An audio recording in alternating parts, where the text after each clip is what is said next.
यार दोस्तों, स्वागत है आपका हिंदी नॉलेज शो में। तो दोस्तों, ये खबर तो आप सभी को पता ही होगी कि जो तेजस लड़ाकू विमानों की डील थी, जो 83 लड़ाकू विमान इसमें बनने थे, उनकी वो डील आखिरकार फाइनल हो गई है। इस पर सरकार ने भी सहमति दे दी है और ये कई सालों के इंतजार के बाद आखिरकार पूरी हो गई है।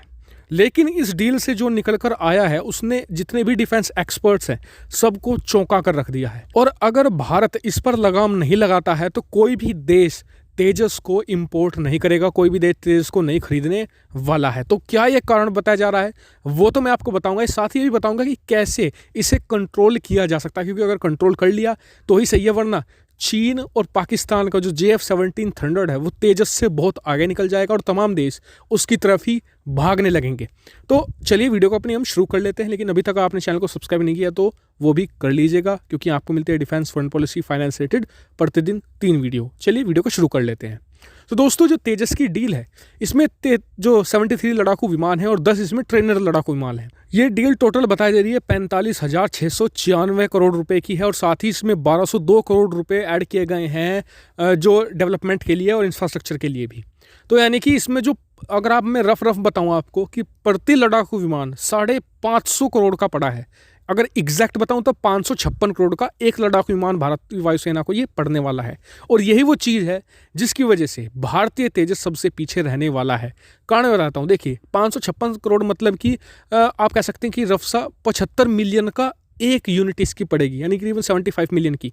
और अगर आप इस 75 में 5 और मिला दें, यानी करीबन 80 मिलियन हो जाएंगे, तो इतने में हमें एक राफेल पड़ता है। तो ये सोचिए, और ये LCA है, यानी कि लाइट कॉम्बैट एयरक्राफ्ट। और एक LCA की जितने भी कैटेगरी है, इसमें ये सबसे ज़्यादा महंगा है। कई लोग तो कह रहे हैं कि ये दुगने से भी ज़्यादा महंगा है, क्योंकि चीन और पाकिस्तान का जो JF-17 है तो इससे आधे से भी सस्ता पड़ता है।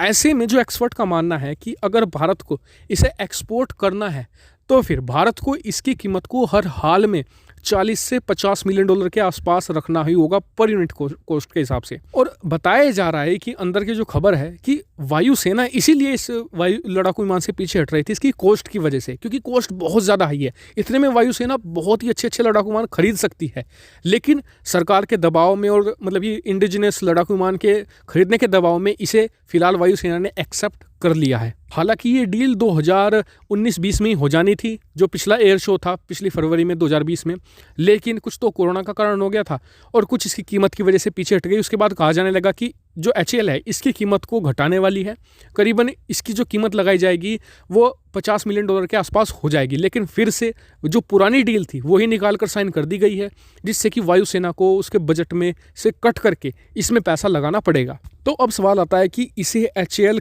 कैसे सस्ता बना सकती है, क्योंकि अगर सस्ता नहीं बनाता है तो म्यांमार, बांग्लादेश, जो दूसरे देश है, इंडोनेशिया, तमाम देश पाकिस्तान के JF-17 की तरफ देख रहे हैं। और अगर पाकिस्तान JF-17 को एक्सपोर्ट करना शुरू कर देता है तो चीज़ें भारत के हाथ से निकल जाएंगी। तो कैसे इसका रेट कम करें? तो इसका तो बहुत सिंपल सा फॉर्मूला है, आप चीज़ों को बल्क में बनाना शुरू कर दीजिए।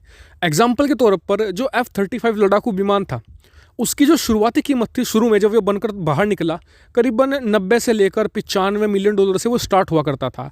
और उसके जो हायर वेरिएंट है वो तो 130 मिलियन डॉलर पर यूनिट जाता था। लेकिन आज स्थिति इतनी ऐसी आ गई है कि 70 मिलियन में F-35 अमेरिका अपने सहयोगी देशों को बेच रहा है। कारण है कि बल्क में प्रोडक्शन किया जा रहा है। अमेरिका हर साल 150 F-35 बना सकता है, इतनी उसकी प्रोडक्शन लाइन है।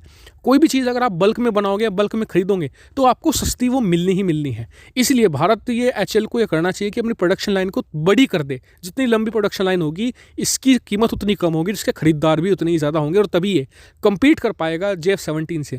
JF-17 से ये थोड़ा अगर महंगा भी, मान लीजिए कि वो 40 मिलियन में भी, और भारत इसे 45-50 मिलियन में बेच देगा तो भी देश खरीद लेंगे इसे, क्योंकि उसकी क्वालिटी JF-17 की HAL के मुकाबले काफ़ी लो है, क्योंकि उसमें बहुत सारी कॉस्ट कटिंग की गई है। हाल ही में बहुत सारे फोटो भी ऐसे वायरल हुए थे जिसमें दिखता है कि कॉस्ट कटिंग JF-17 में की गई है, जबकि HAL ने ऐसा नहीं किया है। तो HAL को यहाँ पर क्वालिटी मेंटेन करके रखनी है और जो कीमत है उसे तेजी से कम करना होगा। आपका क्या मानना है इस पर? कमेंट करके जरूर बताएगा। साथ ही वीडियो को शेयर कीजिएगा और चैनल को सब्सक्राइब करना बिल्कुल मत भूलिएगा। Thank you for watching video.